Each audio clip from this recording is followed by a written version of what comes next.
It is customary to tip the van driver that takes you from the airport to the hotel and from the hotel to the airport. Most pilots don't understand what career opportunities are available in the world of aviation. They're making career decisions based on advice from friends or posts on internet forums, meaning they are taking huge risks with their livelihood without having all the details. This podcast was created to help you understand the aviation industry so you can find your dream job. Let's get ready for Pushback. Here's your host and my dad, Nick Fialka. Hey, pilot, it's Nick. It's a solo show. We got a solo show. I always think, I'll date myself here, but I always think about Strong Bad and him checking the email. He goes, check the email, get a speed mail. If you have no idea what I'm talking about, please do yourself a favor, pour yourself a drink, go onto YouTube and type in Strong Bad emails and sit down and enjoy. There's so much more than just the emails, but like back in 2001 or 2 or 3, like that was before YouTube. That's all you had was like Strong Bad. And it was so funny. It's just this cartoon. It's so funny. And I think of that every time I get on, like, hey, pilot, like every time I'm like, check our email. Well, I checked my email and I was actually talking to Chris Cordero. I interviewed him. He's a NetJets awesome dude. And we were talking about tipping the van driver. And he said that he basically keeps $5 bills in his pockets to tip van drivers and catering people. And whoever he needs a tip, like he always keeps like a stack of bills to tip. But I want to talk specifically about the thing that affects most aviators, and that is the van driver. So if you are not at an airline yet, this is going to give you a little bit of interesting insight into this world. It is customary to tip the van driver that takes you from the airport to the hotel and from the hotel to the airport. How much you tip that person kind of depends on the culture of your company. The regional that I was at, it was customary to tip $1. The major and the ULCC that I worked for, it was customary to tip $2.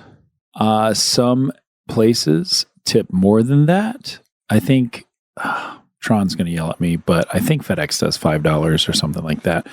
But it's actually a little tricky because you spend your time like fretting over the fact that you want to have $1 or $2 bills or whatever it is you have, and making sure that you have cash on hand, which is getting more and more rare every single day. But people tip the van driver. So why do you tip the van driver?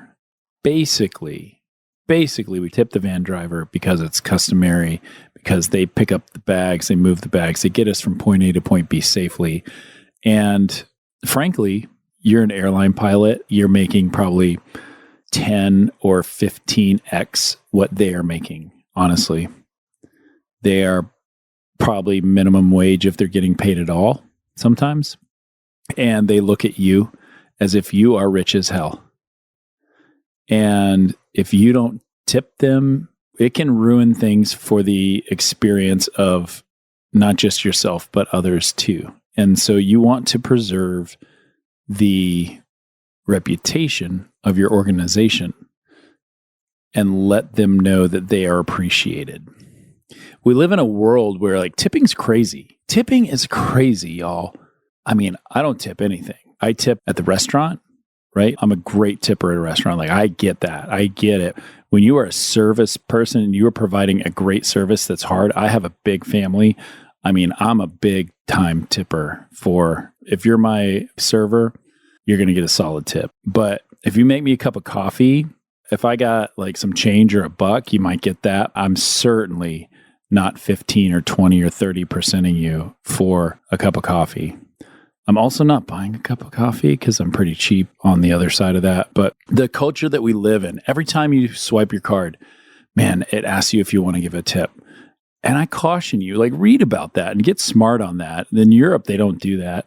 And it's bananas here in the United States. But one thing that the airlines do, and it's just what they do, is you tip the van driver.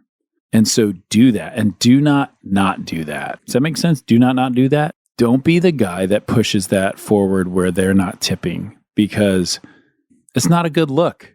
It's not a good look. And I'm also the guy, I'm the first officer that will have a couple extra bucks that if the captain doesn't tip, which I don't think I've ever seen.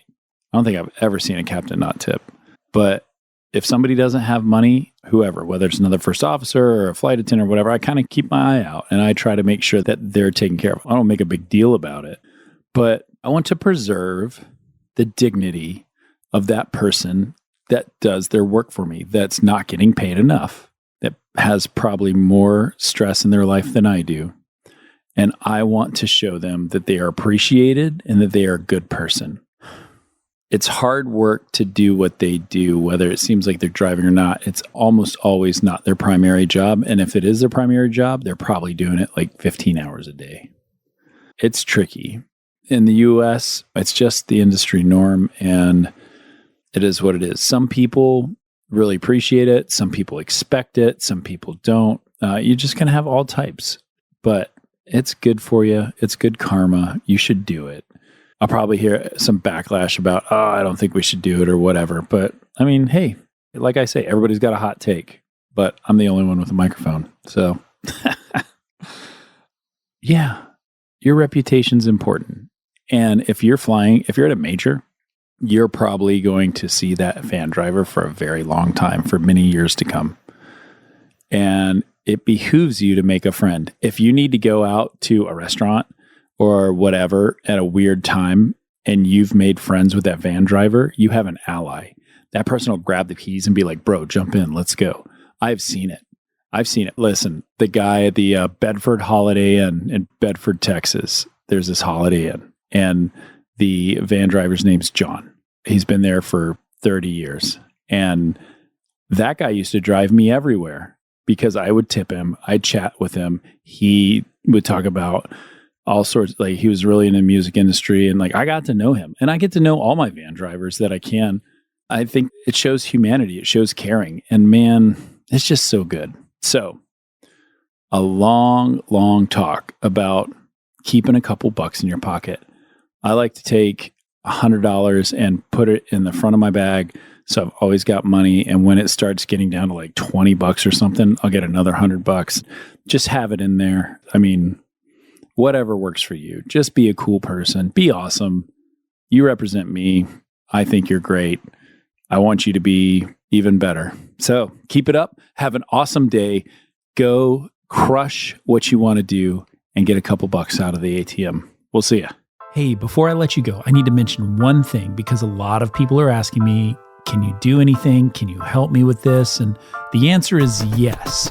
At Spitfire Elite, we will make more millionaires this year than Major League Baseball will make in the next 5 years.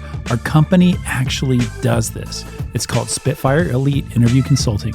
And you can find us over at SpitfireElite.com. Our clients, they call us the easy button for interview prep, because everything you need to crush your interview is there in one spot. Whether it's application review or interview prep, all of it is covered. We've helped thousands of clients who are now flying at their dream jobs because our coaches gave them the one-on-one feedback that they needed to succeed on the biggest day of their life. The best part of Spitfire is our community. All Spitfire clients will get access to our private chats where they can work with each other and they can work with our coaches and get the latest information on all the airlines. If you'd like to make sure that you are 100% ready to go on your big day, there is only one choice. Everything you need is in one place, and I think it's pretty affordable. You'll have to take a look for yourself. Just go over to SpitfireElite.com and check us out. Use the coupon code PODCAST and it'll save you 10%. And by the way, I will see you on the next episode. The statements made on this show are my own opinions and do not reflect, nor are they under any direction from my employer.